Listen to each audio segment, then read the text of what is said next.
ஆறாவது பாடத்தில் 9வது கணக்குமா cosecant theta minus sin theta into secant theta minus cos theta into tan theta plus cot theta equal to 1. இதை எப்படி எழுத போறோம்? sin thetaவின் தலைகீழி தான் cosecant theta, cos thetaவின் தலைகீழி தான் secant theta, cot thetaவின் tan thetaவின் தலைகீழி தான் cot theta, cot thetaவின் தலைகீழி தான் tan theta. இந்த மூணுத்தையும் பெருக்கணும் நமக்கு என்ன ஆன்சர் கிடைக்கணும்? 1 கிடைக்கணும். அப்ப எழுதிக்கலாம் sin thetaவின் தலைகீழி அது 1 sin theta minus sin theta into secant theta என்னது cos thetaவின் தலைகீழி. அப்ப cos thetaவின் தலைகீழி என்னது 1 cos theta minus cos theta into tan theta நம்ம அப்படியே வச்சுக்கலாம். சாரி tan theta வெயிட் போட்டுக்கலாம். இது sin cos வரையறதுனா இது sin cos. அப்ப sin theta tan theta என்ன எழுதலாம்? sin theta by cos theta plus cot theta என்ன எழுதலாம்?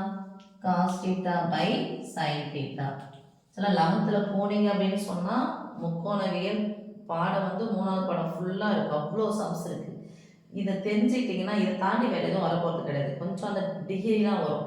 அதனால நீங்க 10thலேயே கொஞ்சம் இதெல்லாம் நல்லா படிச்சிட்டீங்கன்னா 11th போகும்போது இந்த 3வது சாப்டர் ஃபுல்லா உங்களுக்கு ஈஸியா இருக்கும். ஓகே, ஈக்குவல் டு ஒரு பின்ன எண் ஒரு முழு எண் நடுவில் ப்ளஸோ மைனஸோ வந்துச்சுன்னா இது மாதிரி வந்துச்சு மைனஸோ ப்ளஸோ வந்துச்சு ஆட்டோமேட்டிக்காக இப்படி போட்டுருங்க. அப்படின்னு அர்த்தம் குறுக்க பெருக்க போகிறோம்னு அர்த்தம். ஸோ 1 மைனஸ் சைன் பெருக்கினா என்னது சைன் ஸ்கொயர், குறுக்க பெருக்கி கழிச்சு பை போடணும். பை என்ன இருக்குங்க பாருங்க சைன் தீட்டா இன்டர் போட்டுக்கலாமா?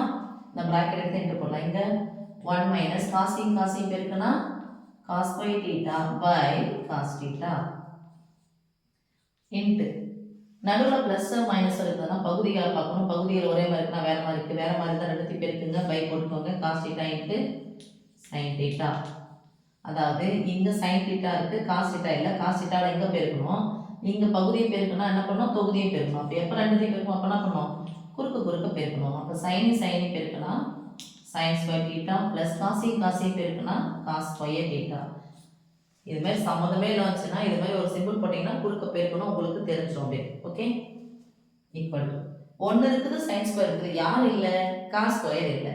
ஏன்னா என் காசு கூட ஒரு சைன் சேர்ந்துச்சு, என் சைன் கூட ஒரு காசு சேர்ந்தா ஒரு மதிப்பு இருக்குது. என் சைன் கூட காசு சேர்ந்தா ஒரு மதிப்பு இருக்குது. அப்போ sin square theta plus cos square theta equal to 1. நம்ம யூஸ் பண்ணுற ஃபார்முலா இதுதான். அப்போ இங்க minus sin square plus minus sin square அதனால பக்கம் போச்சுன்னா minus sin square 1 minus sin square equal to cos square 1 minus cos square equal to sin square theta plus cos square theta equal to 1. ஒரே formula தான் ஃபுல்லா use பண்ண போறோம். 1 இருக்குது minus sin square இருக்குது. யார் இல்ல? காஸ் ஸ்கொயர் இல்ல பை சைன் தீட்டா இன்டு இதுக்கு பதிலா என்ன பண்ண போறோம்? சைன் ஸ்கொயர் போடலாமா? 1 இருக்குது மைனஸ் காஸ் ஸ்கொயர் இருக்குது. யார் இல்ல? சைன் ஸ்கொயர் இல்ல. இங்க by cos theta into sin square theta plus cos square theta மதிப்பு 1 by cos theta into sin theta. நடுவுல பெருக்கல். ஓகே, அப்ப நடுவுல பெருக்கலாம் என்ன பண்ணனும்? குறுக்க கேன்சல் பண்ணனும். cos square theta என்னது? cos theta into cos theta. அப்ப இந்த cos thetaவும் இந்த cos square இருக்கிற ஒண்ணும் கேன்சல் ஆயிடுச்சு. இந்த cos thetaவும் ஃபுல்லாவும் கேன்சல் ஆயிடுச்சு. அதே மாதிரி தான் சைனையும் நேரா பெருக்கினா sin square, குறுக்க இருக்குது sin square கேன்சல் ஈக்குவல் மேல ஃபுல்லா கேன்சல் தான் ஒண்ணுதான் அர்த்தம். ஒரு ஒன்று எந்த ஒரு எண்ணையும் 1ஆல் வகுத்தா கீழே ஃபுல்லாக 1 தான் இருக்குது. எந்த ஒரு எண்ணையும் 1ஆல் வகுத்தா அதே எண்ணா கிடைக்கும். ஸோ 1. ஓகே.